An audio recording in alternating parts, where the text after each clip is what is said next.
President Vladimir Putin has accused Washington of fighting an indirect war against Russia in Ukraine, using Ukrainian soldiers instead of its own.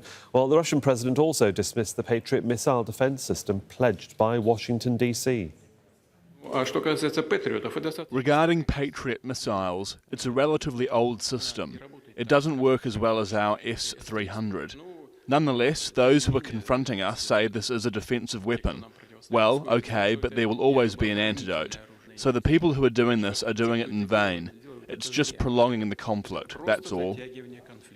Well, let's speak to Charles Stratford, our correspondent in Kyiv. Let's just talk about this air defence system and how the capital is actually preparing to defend itself over this winter period. Well, it's very interesting yesterday, Sohail. We were out filming as part of a story that we're building on the kind of air defence efforts that the Ukrainians are making around Kyiv and the wider country. And what we saw was an incredible level of organisation and enthusiasm, but certainly a multi-layered system.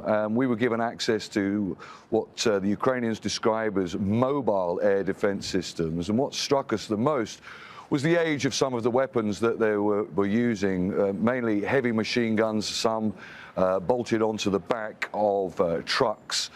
This particular unit was basically part, so they say, of a wider network, and on receiving alerts of an imminent attack by some of these kamikaze drones and cruise missiles, then they'd be able to track these drones approaching, at least, not the cruise. There's no way that a heavy machine gun can take down a cruise missile.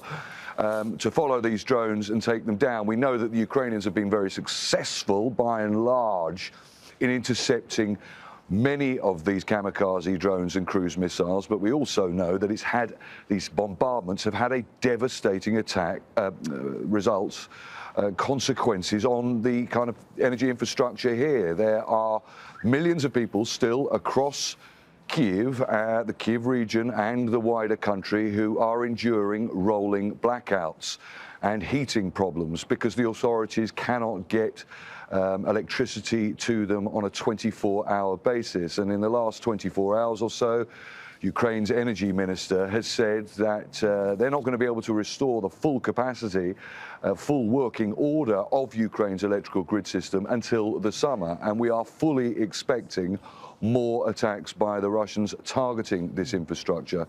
Now, of course, as we know, there have been big contributions, more contributions by Western countries in recent days and weeks, most notably from the Americans, to try and bolster these air defences, when in fact those kind of systems will arrive.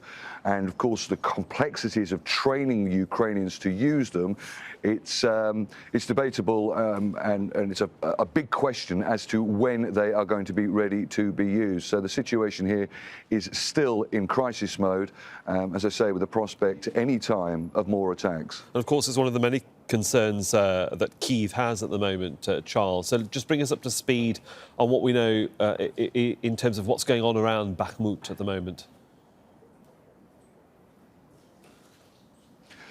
Yes, so that city, Bakhmut, a city that the Ukrainians now are calling a meat grinder because of the intensity of the fighting there, an incredible war of attrition. We know that Bakhmut has been fought over intensely for the last few months.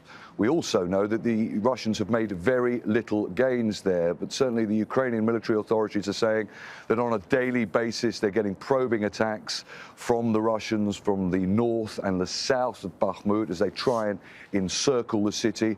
We've seen incredible footage of close combat, street-by-street fighting, trench warfare. We know that the Russians are using artillery, they're using heavy mortars and airstrikes in order to try and push forward in the city. The reason why Bakhmut is important is because military analysts will tell you that it would give Russians a clearer path to attacking the two largest cities still in Ukrainian control in the Donetsk region, those cities of Kramatorsk and Slavyansk.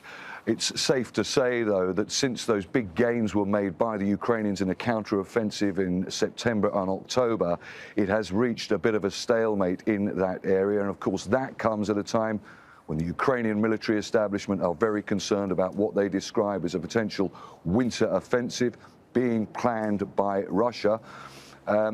Just some information also from an area along the Donetsk and Lugansk regional borders. That's north of that city of Bakhmut. This is an area that we visited a couple of months ago, a town called Torskay, which was a new front line in that area, close to a town called Kremina, which the Russians control. Now, the Ukrainians took control of Torskay, as I say, a couple of months ago. The Ukrainian authorities now are claiming that they have liberated a couple more villages north of Torskay. So we also know that intense fighting along the borders of Donetsk and Lugansk. Charles Stratford for us there in Kyiv. Thanks, Charles.